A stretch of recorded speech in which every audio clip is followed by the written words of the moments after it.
But this is how damaging it is, isn't it? If those principles are not being followed, then we have a problem. In years gone by, people would have resigned. Yes. Oh, it inflicts reputational carnage on everybody involved in politics and on the House of Commons in particular. I think the significant difference between the John Major era and now is this.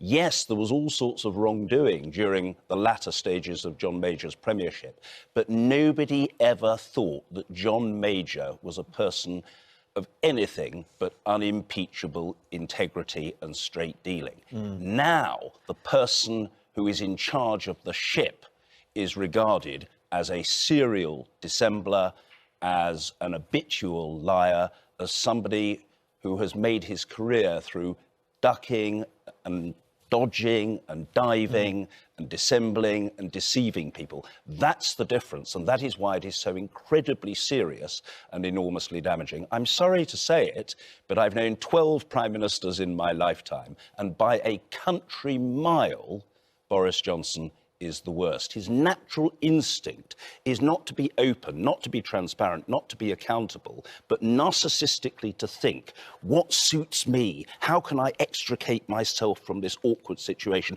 By what means can I arrogate blame somewhere else? This is way below the standard that the British public are entitled to expect. And when people say, well, isn't it important that we focus on the big issues rather than on wallpaper or the cost of a flat? I suppose the answer to that is this. If there isn't a basic level of trust in the most senior minister in the government, it's very difficult to operate a democratic polity at all. That's the problem. This guy stinks in the nostrils of decent people.